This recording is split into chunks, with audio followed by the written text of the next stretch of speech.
Liturgia da Palavra do 12º domingo do tempo comum. Desde a Conferência de Aparecida, a Igreja tem dado ênfase ao discipulado de Jesus Cristo, convidando-nos a ser discípulos missionários, verdadeiros discípulos missionários dele. Discípulo é aquele que segue o Mestre, e segue porque o conhece ou supõe conhecê-lo. Quem apenas supõe conhecer, mas não o conhece de fato, não vai muito longe nesse segmento, pois vai desistir diante das primeiras dificuldades. Por essa razão, a liturgia deste domingo nos traz profundos questionamentos acerca de quem é Jesus, para saber se o conhecemos verdadeiramente, pois a qualidade e a fidelidade de nosso seguimento dependem da nossa resposta. E a resposta que damos revela se o conhecemos de fato. Quem conhece verdadeiramente Jesus sabe dos desafios para segui-lo e nem por isso desiste. Sabe das cruzes, da missão e não segue pensando em obter segurança, mas em doar a vida. Porém, quando o seguimos de modo equivocado, sem saber ao certo quem ele é, podemos não estar servindo a Deus, mas aos nossos próprios interesses ou aos interesses de outros. Essa afirmação soa um tanto quanto estranha, pois imaginamos que todos os cristãos, os que foram batizados, conhecem a Cristo, mas na realidade as coisas não são bem assim. Há muita gente batizada e podemos dizer que a maioria dos batizados não conhece verdadeiramente a Cristo. Tanto é que a igreja tem manifestado a sua preocupação com a qualidade dos católicos. Ainda somos o país de maioria, de número, maioria católica na América Latina e Caribe, segundo as pesquisas. No Brasil, o catolicismo ainda é a religião da maioria, mas esse número se reduz drasticamente quando perguntado para esses batizados sobre quem é Jesus e sobre a sua igreja. E não estou me referindo apenas aos católicos de nome, os que não frequentam a igreja ou que frequentam esporadicamente. Refiro-me também aos católicos assíduos, os que frequentam a igreja e que têm alguma prática católica, mas mais arrojada. Muitos desses católicos não sabem quem é Jesus, pois têm um conceito errôneo sobre ele. Basta ver seus procedimentos e relacionamentos com Cristo e seus irmãos. Há pessoas que frequentam a missa todos os domingos, comungam e até estão inseridas em alguma pastoral, mas têm procedimentos que desagradam profundamente a Deus, falando mal de todo mundo, inclusive do padre. Podemos dizer que uma pessoa que assim procede conhece verdadeiramente Jesus? Ou então pessoas que seguem esse ou aquele líder religioso, pessoas que praticam um catolicismo de massa, das missas shows, mas que têm pouco ou nenhum envolvimento com a sua comunidade, preferindo esse ou aquele padre, nesse ou naquele santuário, ou até mesmo na televisão. Pessoas que não assumem trabalhos pastorais na sua comunidade e às vezes nem dizimistas são, mas preferem ajudar outras obras que não são da sua paróquia. Será que essas pessoas sabem responder corretamente quem é Jesus? Ou ainda aqueles que só procuram Deus e a igreja nas horas de dificuldade, buscando milagres? Aqueles que não querem compromisso com a comunidade nem com o seu próximo, mas vivem uma espiritualidade intimista e individualista. Será que esses cristãos sabem verdadeiramente quem é Cristo? Ou aqueles que buscam os sacramentos como se busca um produto no supermercado, ou seja, que só vão à igreja em ocasiões de batizados, casamentos, missa de sétimo dia, etc., mas não querem nenhum envolvimento com ela. Como será que esses cristãos responderiam se lhes fosse perguntado quem é Jesus para eles?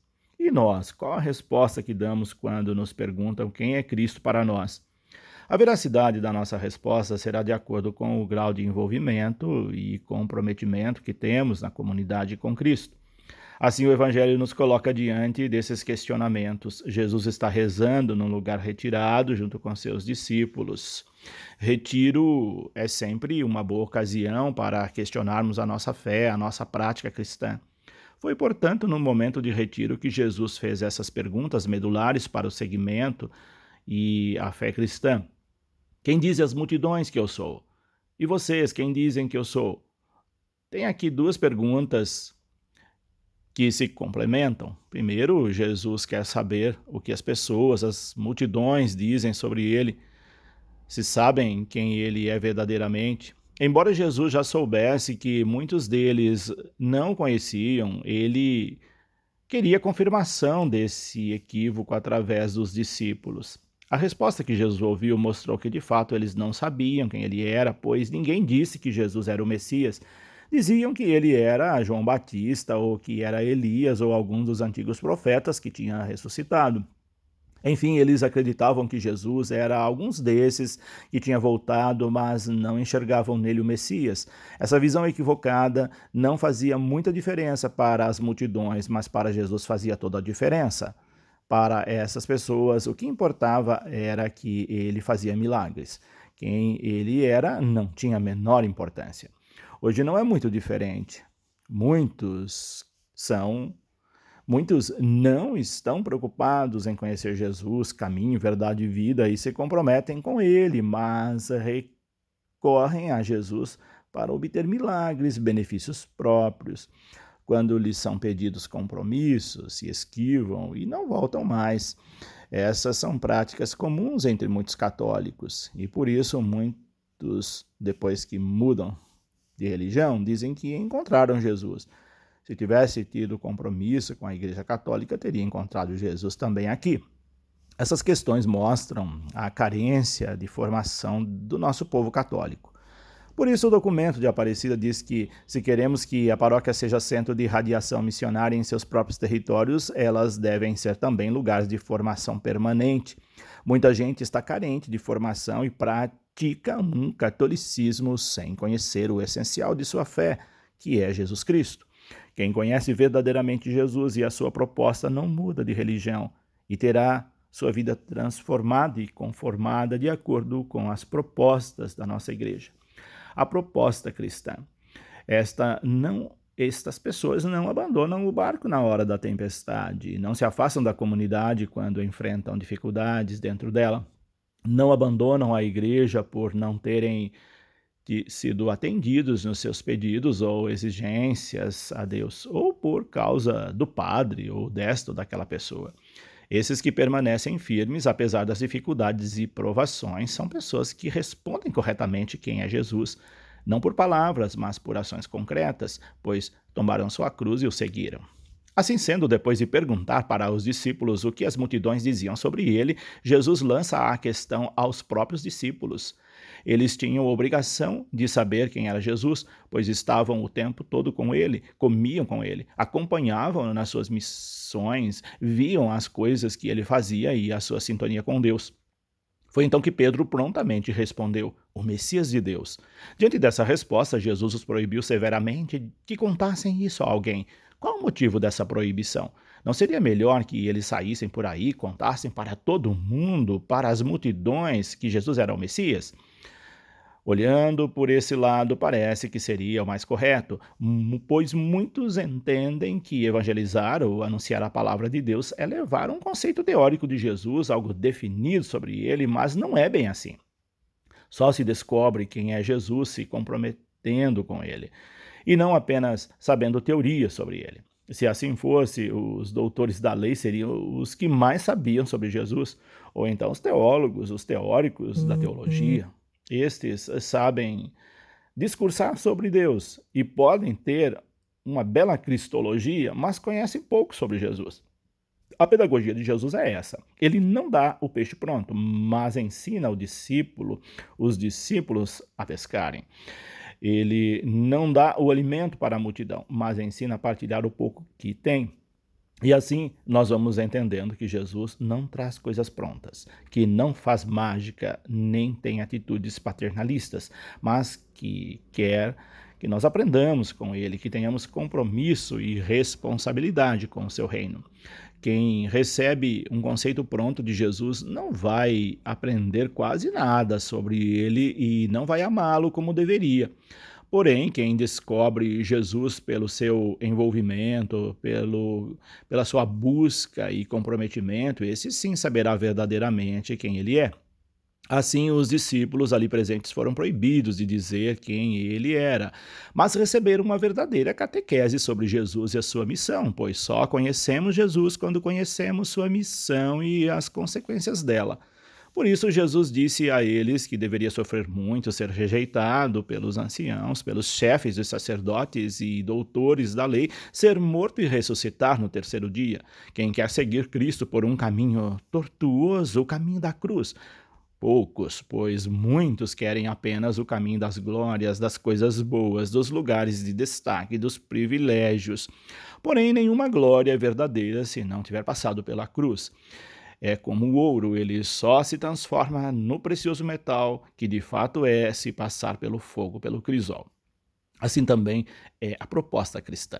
Só teremos as alegrias eternas, a verdadeira justiça, se enfrentarmos as cruzes deste mundo, as injustiças. Nenhuma conquista é fácil, sobretudo a conquista do reino de Deus. O reino é graça, mas nem por isso estaremos isentos de enfrentar as desgraças. Assim sendo, Jesus mostra que para os seus discípulos e para todos nós, que ser cristão é comprometer-se com Cristo. Somente quem tem compromisso com Jesus saberá quem ele é e responderá corretamente essas perguntas. Mas, como já foi dito, não precisamos responder com palavras ou teorias, precisamos responder com a prática, pois muita gente consegue fazer definições belíssimas sobre Jesus com argumentos profundamente teológicos, mas não se envolve com a sua missão. Esses, embora respondam de forma correta quem é Jesus, não o conhecem verdadeiramente. Em vista disso, conhecer Jesus e responder corretamente quem ele é, supõe compromisso com ele e com a sua missão. É o que nos mostram de outros modos a primeira e a segunda leitura deste domingo. A primeira leitura do profeta Zacarias diz que irá derramar um espírito de graça e súplica sobre a casa de Davi e sobre os moradores de Jerusalém, de modo que eles olharão mais para Deus. Olhar mas para Deus significa ter uma vida de maior compromisso com Deus. Às vezes, nos envolvemos com tantas coisas, tantas ocupações e distrações que Deus fica esquecido ou fica relegado ao segundo plano. Nunca vamos saber quem Ele é se Ele não ocupar o centro de nossa vida, de nossas ações e preocupações. Quando Deus fica em segundo plano, demonstramos que não sabemos quem Ele é, pois quem sabe quem Ele é o valoriza.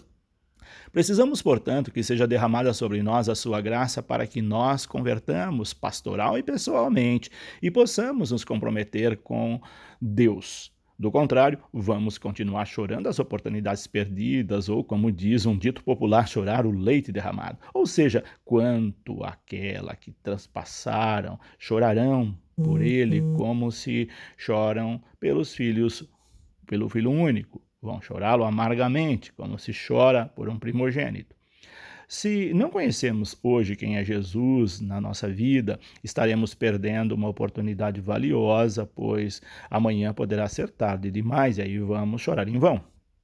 Precisamos reconhecer que somos filhos de Deus e nos comportar como tal, diz São Paulo na segunda leitura, e é pela fé que vamos fazer tal reconhecimento e responder corretamente quem Ele é. Todos nós fomos batizados e temos obrigações de saber quem Ele é, pois batismo significa compromisso. Quem recebe o batismo e não se compromete com sua igreja e com Jesus Cristo não pode dizer que é cristão, pois não saberá quem Ele é. O batismo nos torna pessoas iguais, irmanados numa mesma fé, no mesmo compromisso, unidos ao mesmo Cristo. Assim, pelo batismo, pertencemos a Cristo, diz Paulo, e esse pertencimento deve despertar em nós um compromisso com Deus e sua igreja. Somos herdeiros do reino, portanto, não podemos nos comportar como escravos ou empregados. O empregado espera o pagamento pelo seu trabalho, o herdeiro trabalha para o bem daquilo que é seu, sem esperar pagamento, pois o pagamento consiste no bem que lhe pertence, que é o reino. Assim, a liturgia deste domingo nos faz pensar sobre o nosso compromisso de batizados e a nossa relação com Deus, e o nosso compromisso com a comunidade, o nosso compromisso com Deus e com nossos irmãos. Repito que não é possível ser cristão sem se envolver com as causas de Jesus Cristo.